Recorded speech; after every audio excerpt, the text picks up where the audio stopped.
Hey there, here's a kinda long video showing you how you can solo Scholomance as a hunter. It's a pretty okay grind for reputation. Not super good, but it's a pretty fun challenge. I'll put timestamps down in the description to every part of it, like every boss or so, as some parts are probably not very interesting, and there will also be a link to the full version that doesn't have any edits, if that would be interesting to anyone.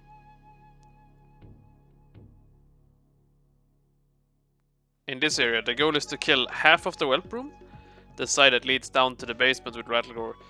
You could kill all of it for healthy dragon scales if you're looking to maximize your reputation drops. But normally when you're doing this, it's quite a few whelps and about 3 handlers that you need to pull so that you have enough room to kite constructs and Rattlegore later.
Time for Rattlegore.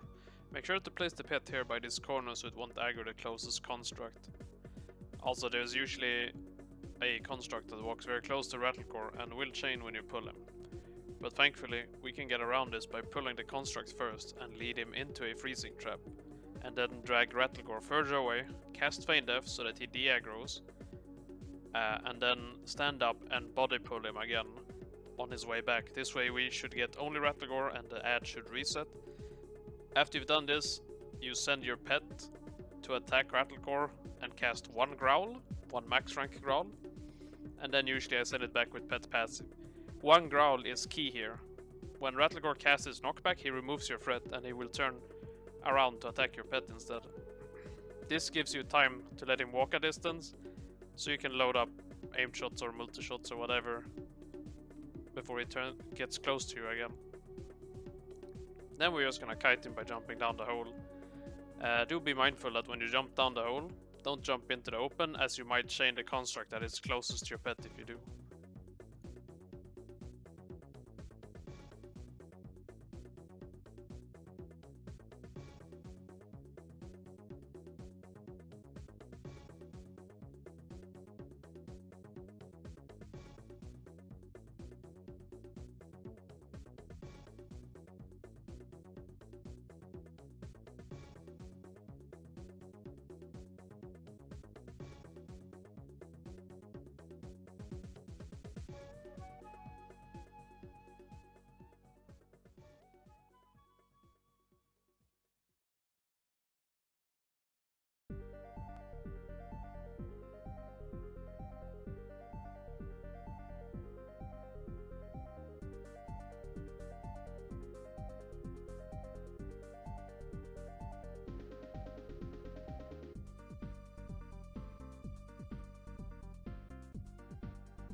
So now we have arrived at Ras Frostwhisper.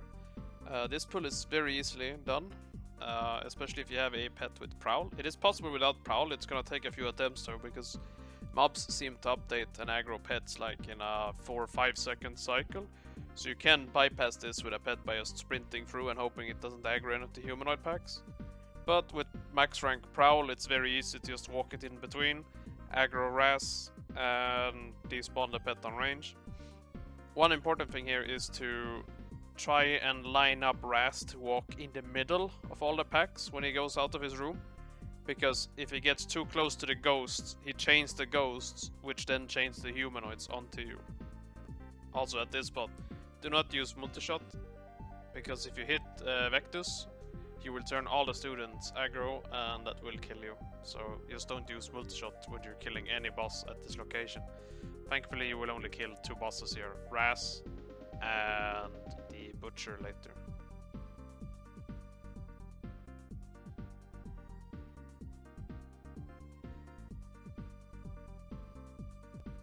To be able to spawn Gandling, we have to clear trash in one of the rooms, and that is the top right room, the one with shades that become physical immune under 30%. But we're not covering that yet. But I recommend that you kill the mobs in the bottom left room instead. That is because they have a long channel where they will just randomly cast it, which is both good and bad. It makes it very hard to feint pull the boss out, but it also makes the trash very easy to kill. So I would very highly recommend killing them.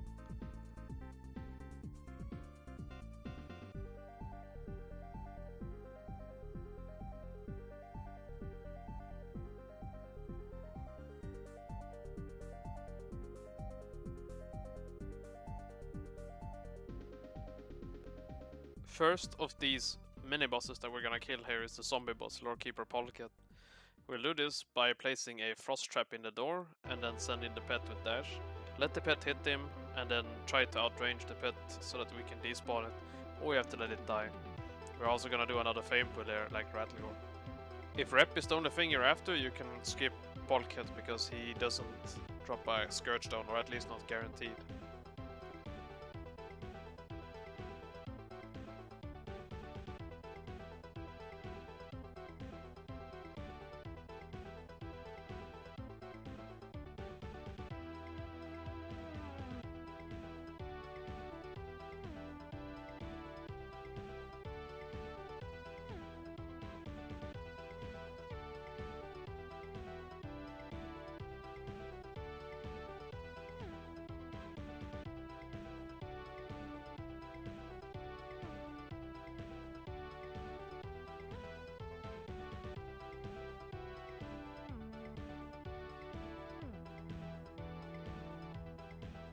Illucia Barov, she's the second boss we're gonna kill, and she's also one of the harder ones. She casts Curse of Agony throughout the fight on a pretty long range, I would say about 30 yards. She also casts an ability called Shadow Shock, which is an instant cast spell that deals about 1000 shadow damage. The good news is that she only casts these while she has mana, so if we keep Viper Sting up, she's not gonna cast it once she's got Noom. It is highly likely your pet's gonna die here, either because she's gonna have mana to cast Shadow Shock, or you're gonna get hit by multiple Curse of Agonies.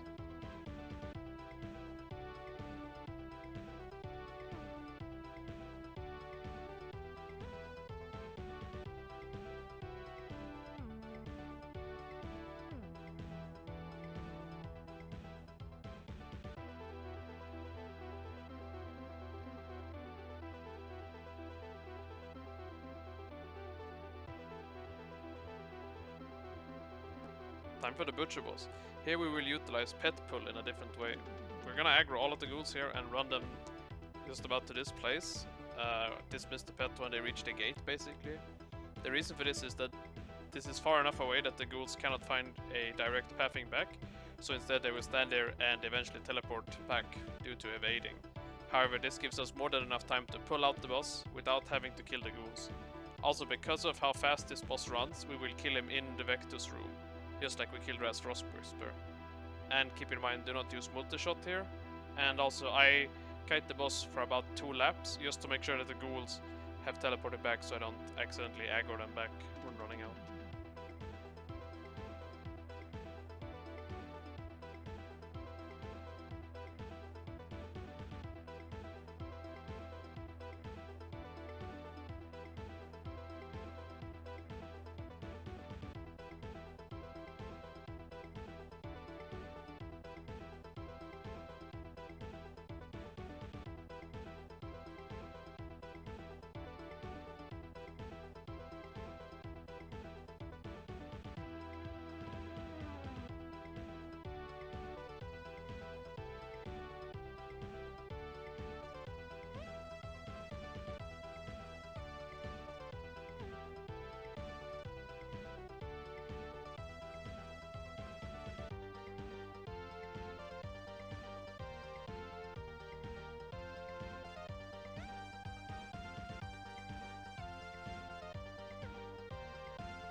this is the least fun room.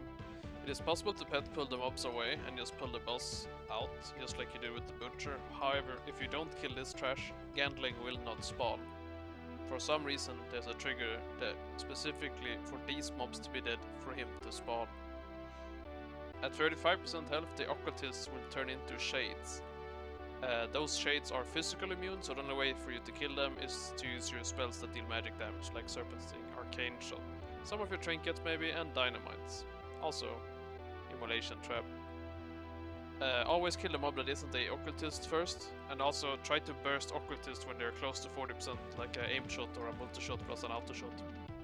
If you score a good crit, you can skip almost entire shade phase, which saves a lot of time.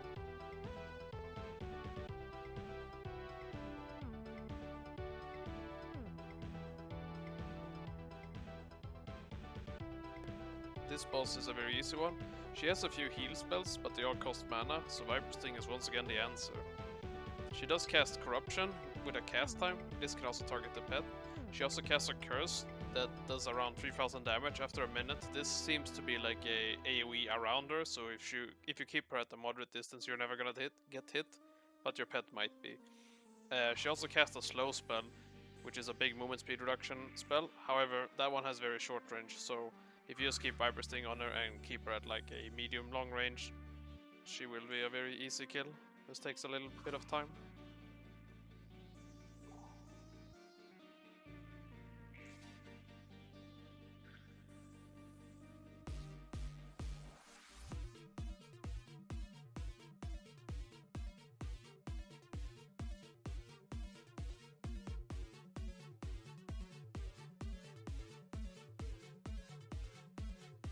For this boss, we're gonna do the same pet pull that we did for the butcher boss.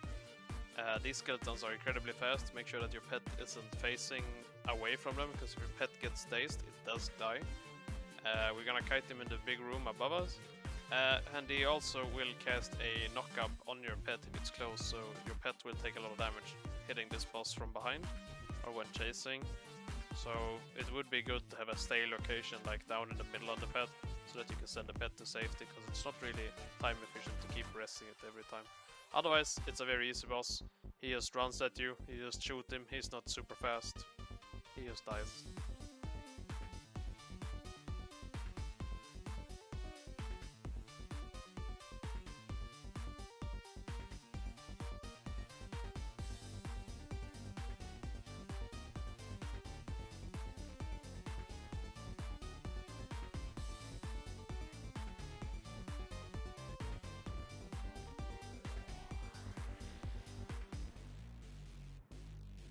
Alright, time for Alexei. This is both the hardest and the easiest boss. A little bit of randomness. You can pull him and do a feign pull, just like you did on Lorekeeper Polket and on Rattlegore. The problem is that he can randomly cast a curse, which makes his ads catch up to him. So the pull might take a few attempts if you want to separate the boss from the ads. Or you can do the reckless way, which is the way I did, and kill him, well, the hard way I guess. If you manage to drop his ads, he's one of the easiest bosses though. He's just gonna chase you, and he also has a low damage taking aura that will tell you if he's gotten too close. It is possible to outrange both his aura and still shoot him.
make sure that you aren't in the middle when you kill the last mini-boss, because Gandling will instantly spawn. Gandling is a pretty long fight, but it's surprisingly easy. First we make sure that we place our pet outside the room or dismiss it so that we can call upon it later in the fight. Gandling has 4 abilities, one which costs mana, namely Arcane Missiles. He will channel this randomly on any target within range of him. This is why we don't use the pet early, as this would just kill the pet. His other 2 hostile abilities, which do not cost any mana, is a curse, which doesn't really do anything. I think it reduces stamina and spirit. And the other one is his signature teleport spell. This teleport puts you into one of the mini-boss rooms, where you have to kill like 4 mobs that are non-elite. However, it is very likely that you die if he teleports you into one of the rooms where you haven't killed all the trash, since they're still up. Which would be quite a lot, so you have like 2 out of 6 rooms that doesn't happen. His last spell is sort of a powered shield. He will cast it throughout the entire fight, you can't really stop it. However, once he's you can call in your pet safely, and he's gonna try and cast like the curse and the teleport on the pet. The curse works, but it doesn't really affect the pet's damage. The teleport, however, doesn't do anything, except it makes him stand still and cast, so the pet is just 3 damage once he's actually out of mana.